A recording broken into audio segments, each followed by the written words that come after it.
સુરત જિલ્લામાં આગામી 2 દિવસમાં ભારે વરસાદની આગાહીના પગલે જિલ્લા પ્રશાસન એલર્ટ મોડ પર છે. તો જિલ્લા કલેક્ટર તેજસ પરમાર અને સુરત મનપા કમિશનર એમ નાગરાજને નાગરિકોને સતર્ક રહેવા માત્ર અધિકૃત માહિતી પર વિશ્વાસ રાખવાની અપીલ કરી છે.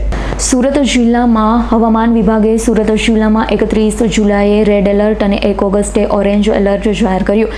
બંગાળની ખાડીમાં સર્જાયેલા લો પ્રેશરના કારણે ભારેથી અતિભારે વરસાદ અને તીવ્ર પવનની આગાહી કરવામાં આવી છે.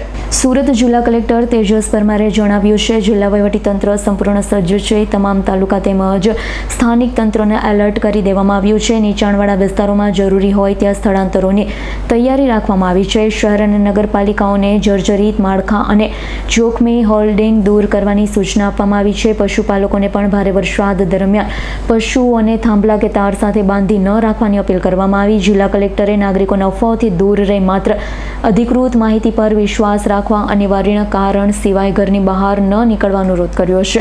પ્રશાસન કોઈપણ પરિસ્થિતિનો સામનો કરવા સંપૂર્ણ તૈયારી સાથે કાર્યરત છે. તો સુરત મનપા કમિશનર એમ નાગરાજને પણ શહેરીજનોને સાવચેતીના પગલાં લેવાના અફવાઓ પર ધ્યાન ન આપવા સાથે અધિકૃત જગ્યાએથી મળેલી માહિતી પર ભરોસો કરવા જણાવ્યું હતું. બંને દિવસો માટે આજે ઓરેન્જ એલર્ટ છે અને કાલનો માટે રેડ એલર્ટ છે જે આપવામાં આવેલી છે. એના તકેદારીના પગલાંના ભાગરૂપે ગઈકાલે સાંજથી ઘણા બધા જે પ્રોએક્ટિવ મેશર્સ છે સુરત મહાનગરપાલિકા તરફથી શરૂ કરવામાં આવી દીધેલ છે.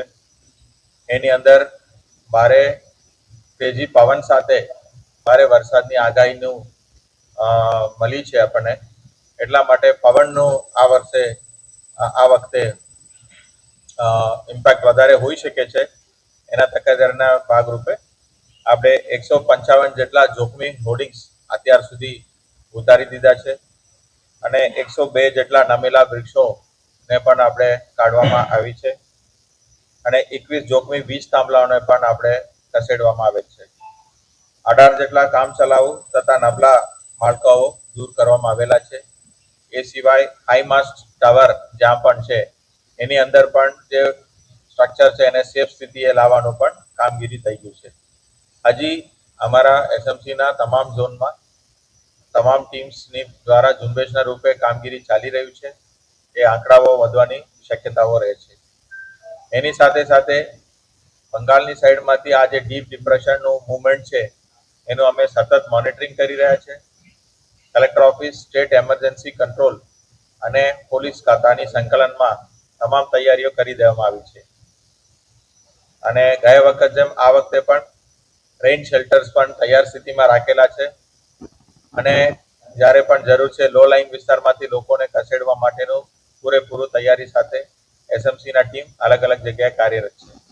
હાલની તબક્કે આપની શહેરની અંદર 1 એનડીઆરએફ અને 2 એસડીઆરએફની ટીમ પણ તૈયાર સ્થિતિમાં છે અને જ્યારે જરૂર છે ત્યારે એમને એડવાન્સ લોકેશન ઉપર જ્યાં લો લાઇન વિસ્તાર છે, જોખમી વિસ્તાર છે, ત્યાં અડધો કલાકમાં ડિપ્લોયમેન્ટ કરવાની તૈયારી સાથે બધાને ઊભા કરવામાં આવે છે, સ્ટેન્ડ બાયમાં રાખવામાં આવેલા છે.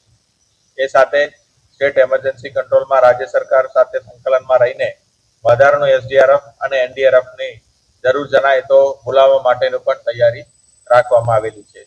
હાલની તબક્કે આજે અત્યારે વરસાદ ચાલુ નથી થઈ, રાત્રે વરસાદ ચાલુ થઈ શકે છે.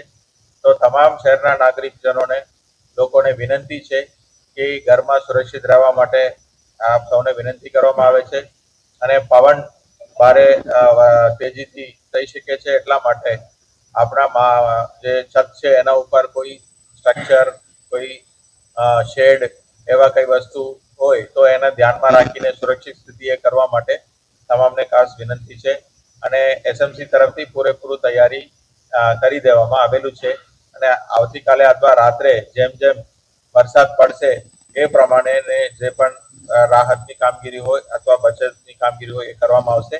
સૌથી પહેલા એવાક્યુએશન માટે ફોકસ કરવામાં આવશે અને લો લાઇંગ વિસ્તારમાંથી લોકોને રેઇન શેલ્ટરમાં ખસેડવાની તૈયારી કરવામાં આવી દીધી છે. Bureau report S9 news Surat. અમારી તમામ માહિતીથી અપડેટ રહેવા માટે જોડાયેલા રહો S9 ન્યૂઝ સાથે.